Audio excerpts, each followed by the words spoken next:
Welcome back to Adobe live from the 99U conference in New York City. And for the next 25 minutes, I'm going to be together with Temi Coker.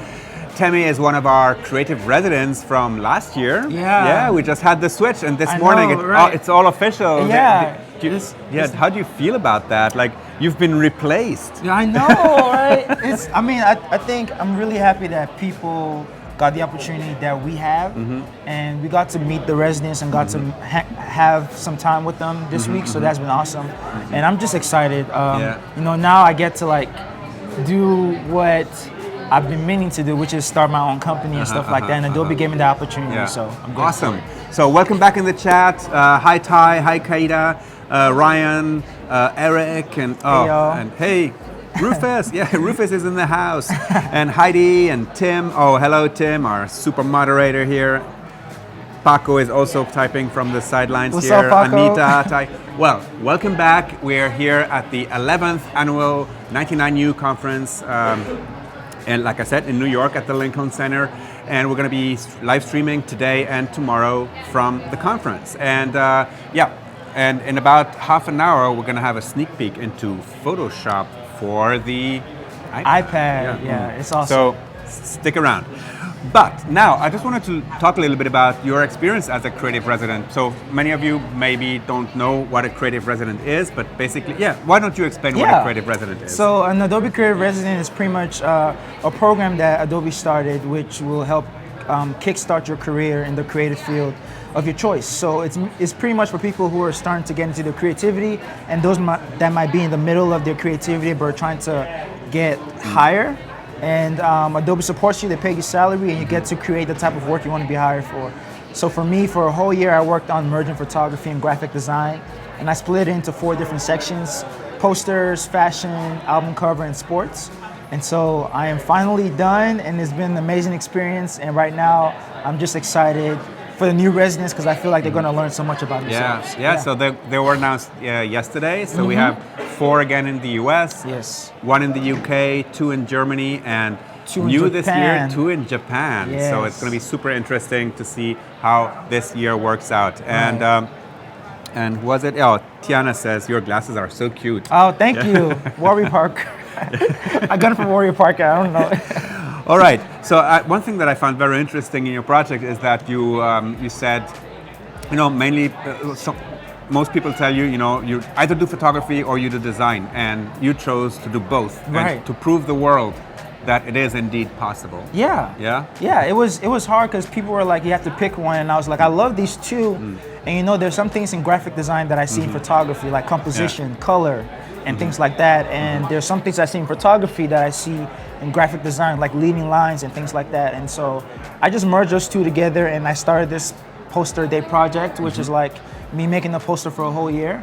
And it's been awesome. How many posters did you make? I made 366. One more. 65. Okay. Yeah, 65. Oh no, was it like a leap year? It wasn't a leap year last time, so it was 360. Yeah, so you did 1 extra. Yeah. 1 extra. And now I'm doing like a season 2. I want to repeat the same thing. So how could people actually look at your posters? Yeah, so my website is just Temi Coker. Can we have a quick look? Yeah. I can show you on my screen right here. Yeah, so this is my website. I have my work here, and this is the poster a day. As you can see, I split it into 4 different sections, volume 1 to 99. Yeah, exactly. And so this was the last one, and these were like a lot of posters that I made. I used Illustrator, Photoshop for these, and I made a book. I'm going to make like another full book later. But just to show you guys, this is how I started. This was my first poster.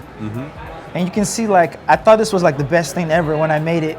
And if we go back to like what I ended up making at like day 340, I just started making crazy stuff. I started going into Cinema 4D, and I want to explore that even more. But so it's been awesome. Did you ever have the feeling, oh, I won't be able to make one today? Oh yeah. So the thing with the poster day is that it taught me that sometimes consistency doesn't always mean every day.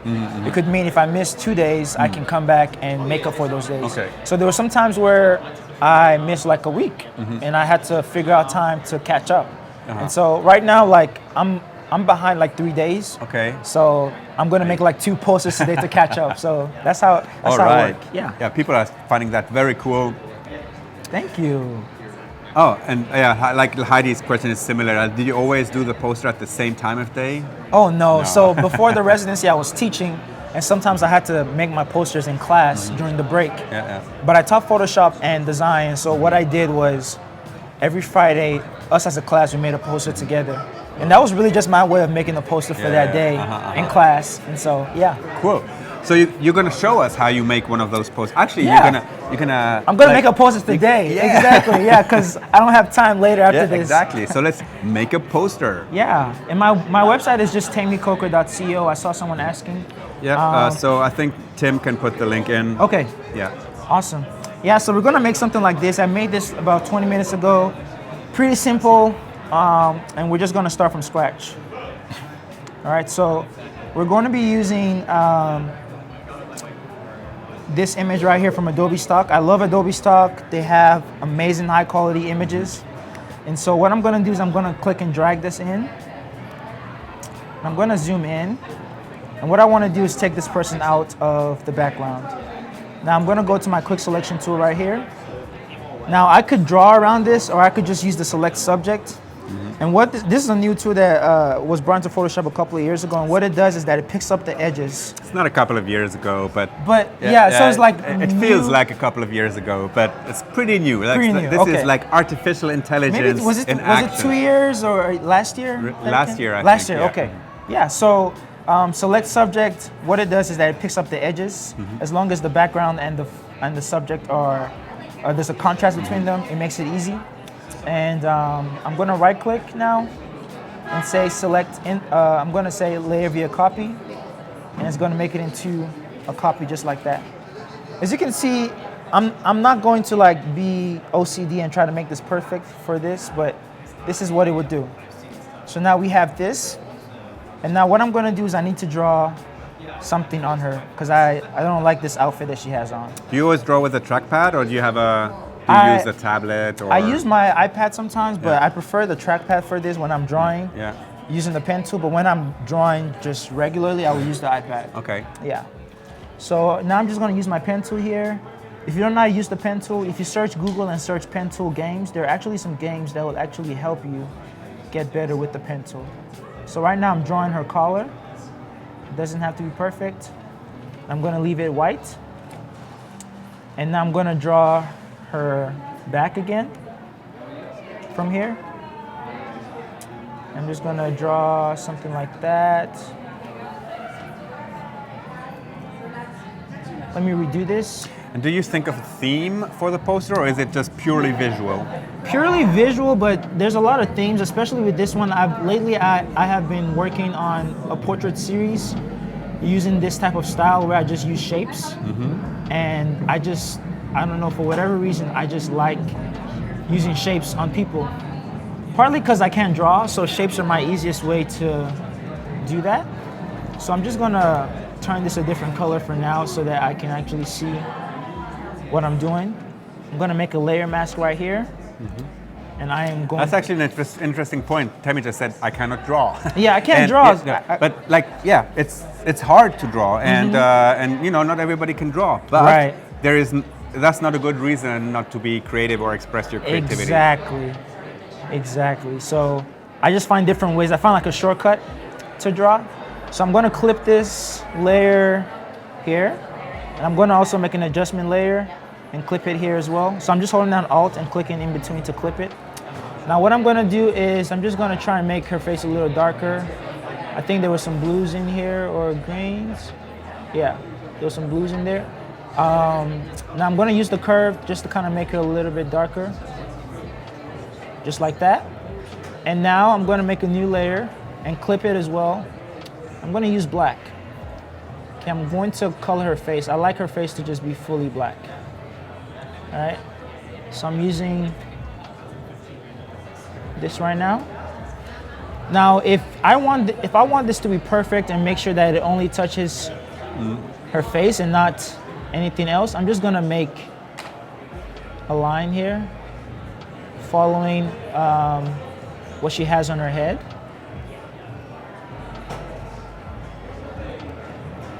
I always like to work smarter, not harder. And so what I would do right now is I'm doing this, and I'm just going to do that. And now, since we've already cut her out of the background, I'm just gonna go around like this. And I'm gonna show you guys why. Because what this does now is that what I did was I hold down Command and click on here, and it makes it a selection. And I press Select Inverse. And now I can go in here and I can color her face black. And as you can see, it is not affecting the thing on her head. So that's like the easiest way for me to make clean lines. But I'm also gonna use this later. So now I'm going to bring in this print. It's from this guy named Jim LePage, Jimlepage. He has a lot of paint textures, and I love using his stuff on my work because there's just something about it that I just love. But let me actually use a different one. So I'm gonna pick the one from here. I'm just gonna copy it. I'm gonna bring it here. And I'm just going to remove this. So this is what it originally looks like, right? And I want it to come out of her head. So I'm gonna make it a little bit smaller. I'm gonna put it right here. Now, of course, I need this to hide, to not be on her face. So what I'm gonna do is I'm going to use this, let me see, I'm gonna select the inverse of this. Oops, that's the wrong one. I'm going to hold down Command and click on this shape. And now I'm gonna hold down Alt. Actually, I'm just gonna click on my layer mask right here. And as you can see, it took some stuff out, but it took the end out. So what I'm gonna do here is I'm just going to hold down Command and take a selection of her. I'm gonna right click and say Select Inverse. And what this is gonna do is it's gonna focus on the stuff on the outside. So I'm gonna go back here, and I'm going to do this. Actually, I'm gonna hold down Alt. And now we have this on her head, but of course I want it to be free at the end. So I'm just gonna use my layer mask here and use white, because the white is gonna reveal it. So now as you can see, we're slowly kind of getting somewhere with this. Now I'm going to also use the white to kind of erase parts of her face. Now since I have this, all I can do is select the inverse, and what I'm doing is making sure that it does not affect the scarf. So this is like my shortcut. It is not the best shortcut, but it's just the way I work. There's a question from Marisa. Do you actually purchase the paint textures you use, or how does Yes, that work? I purchased it. He has a whole batch. I forget how much it is, but it's pretty cheap, like $20, $25, and you get like 25 different paint textures. And I just love using them in my work because it just, I don't know, I just love it. And I'll show you guys what I also do as well. I can change the color of it as well. So I'm just gonna go right here and take this out. And now we have her head like this. And I'm gonna bring this back. I think I made a mistake here. There we go. All right. So now I'm going to probably change the background color to maybe this kind of orangey feel. So now we're getting somewhere here. Now with my shapes, I like to use the custom shape, and I like to use the circle. I'm just gonna hold down Shift to make it proportionate. I'm gonna make it white. And now I'm gonna use this rectangular marquee tool to just cut this circle in half. I'm gonna hold down Alt, and it's going to take the opposite out of that. I'm gonna bring this over to the top. I'm gonna make it smaller. And it's still a vector shape. It's still, yes, still a vector shape. I'm just gonna put this right here. And of course, since her head is down, I have to make sure that this follows her head shape. Oops, let me see here. So now we have something like that. And Pensive eyes. yes, exactly. Now I'm just gonna change these shapes to white. And I have to auto select, so whenever I select something here, it selects it in the layers panel. So if I select this, it selects the head. Now one of my favorite tools is the, not the black and white, it is the hue and saturation, because now I can change the color of this. Have you ever thought of making animations like that? Yeah, I have. I actually do sometimes. I might do that for this today. And pretty much, you can mess around and find your favorite color. So I'm probably gonna go with this, increase the saturation. I really like this. Now I'm going to make a circle here. Probably gonna make it orangey, maybe. So now we have something that looks like this. And what I like to do on the background is I like to bring this thing called a reaction diffusion. I would do a tutorial on this, but we don't have enough time. But if you go to YouTube and search reaction diffusion Photoshop, there are tutorials on that. And I made it into an action. And so pretty much what I'm gonna do now is I'm going to use different blending modes. So I'm gonna use screen, because I really like it. Do you find yourself always going through all the blending modes to find the right one? Oh yeah, screen is probably my favorite because I go through a lot. But this feature there that you can just go up Yeah, and down. now that you can actually see it, when I saw the update, it was so awesome because I just scroll. Because before, like super awesome. you had to go in here and do this and be like, no, go back here and do this. Yeah, right, and no click. Right, Yeah. but now you can like scroll and see it. And so I like this. And yes, I purchased the paint textures that I use. So I want this to be more vibrant, so I'm just going to go in here and get it closer up here. And that's what I like. And then I made this pattern, very simple. All I did was I had a piece of paper and I just made the pattern, and I brought it into Photoshop, turned it into black and white, and I used the color range here. And since it was white paper, I just clicked on the white, and so it took all the white out, and I was able to have these black on here. And then I brought it into Illustrator and vectorized it. And I put it in my library so I can always use it. But what I'm gonna do with this is I'm gonna put this on the shirt. So let's see here. So it's like a smart object. Yeah, it's like a smart object. If I click on this, it's gonna open it in. It's actually, it's a library. It's a library, yeah. It will open it in Illustrator because that's where I vectorized it at. So now I'm going to clip this into the shirt. I'm probably gonna make it smaller. So this is a way of like bringing things from the real world into your artwork. And so now we have something that's really nice. If I wanted to, I'm just gonna try this. I don't know what it would look like. I'm gonna take a copy of this and bring it right here. And I'm just gonna take this out. I'm gonna make this big. And what I'm gonna do is I'm gonna clip this into this. And I'm gonna try different blending modes to see if anything happens here. So you see now we have... Now the type is colored. Yeah, the type is colored. So that's just how my brain works. I like to experiment and see what things will look like. And what defines when it's done? When it's done. I don't know. I don't feel like my posters are ever done. Because I feel like... But so you give yourself a time limit? Or I feel like if I'm happy with a time of day? Like if I'm not done by midnight? Yes. There's sometimes I spend like 3 hours on the poster. And so for this one, I would just be like, okay, I kind of like this coming from the back, but I think that's too distracting. So I'm probably just going to delete this and have this like that. And Brandon is saying, wouldn't it have been easier to take use Adobe Capture to get it into? You could. Yeah. I had to try that. Yeah. I keep hearing about it. Yeah. I will try that next time. And 1 year as a creative resident, and I still have to learn.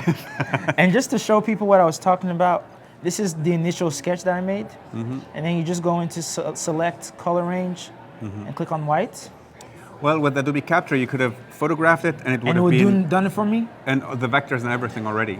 Wow. Yeah. And then basically it's in your library and you could have done it like, Well, just click, done, put Yeah, in. I'm gonna try that next. You have That's to, actually yeah. really helpful. But yeah, and so what I would do here is, I think the hardest part for me is always finding the color that I want to use. So I'm always going around like, do I want to use a darker color, a brighter color? Yeah. Heidi says, Temi, use Capture. Also, Use Jess, Capture. do it. Capture is amazing. I will definitely try that today. And Shred says, looks like modern art. Well, it definitely is. Thank you. And yeah, that's pretty much it. I mean, if I wanted to add something else, I could take this sky in here and add it, you know. I just love trying different things. And then I can try different blending modes and see what that would look like. Ooh, kind of like that, but that's distracting. Yeah, so I'll probably just take this out. But yeah, that's pretty much how I make my posters, and I have a poster template that I just put up here that has like, this will be like day 42 today. And Day so, 42. Oops. Oh, well, that's the wrong cable Okay. anyway. Don't worry about it. So Temi, so you've started on a new like season, like Yeah. no, actually no, it's not season. Yeah. Yeah, this season, yeah. Yeah, I okay. call it a poster a day season 2. Okay. Okay. There's this guy named Balgasm, he does this stuff. I think Yeah. he's on like season 4 okay. right now. All right. So he inspired me to just try and do it again, do a season 2. You can never catch up who started first. Yeah, exactly. So Yeah, but I found my style. Balgasm does really cool stuff. He does, definitely. And so what's next for you? So apart for that project of continuing to do your poster a day, you know, what will Temi be doing? My wife and I, we actually just started our studio in Dallas, Texas, called Coker Studio, where we are going to be showing work that we've done for brands. This is probably my favorite one right now. It's a shoot that I did for this guy, and it kind of turned into a GIF. So we want to do more stuff like this, interactive design. We also got to work with the Warriors, making the cheer cards. So that's the goal, just to freelance and do stuff. And this is something that me and my wife and I do together. So as you can see, I did the same technique for my posters in here. And I see some Cinema 4D maybe in the background. Yeah, there's this. These. Yeah, textures actually, I here? made that in Illustrator. Oh, okay, okay. I used the blending modes for lines, and then I just used the warp tool to kind of Awesome. make it different. Yeah. So that's what's next for us. I'm going to be doing this full time. It's called Coker Studio, and yeah. All right, Yes, Temi, sir. thank you so much for swinging by. Let's go back to your poster just for Yeah. one last look. Yep, and this is what Temi made today online here on Yes. adobelive.com, live from the 99U conference, the 11th 99U conference in New York City. Yes, so sir. stay tuned, we're gonna be back in exactly 5 minutes at 12:30, and we're gonna be talking about a sneak peek into something that many people out there are waiting I'm so excited about this All sneak right. peek. All right, take care, guys.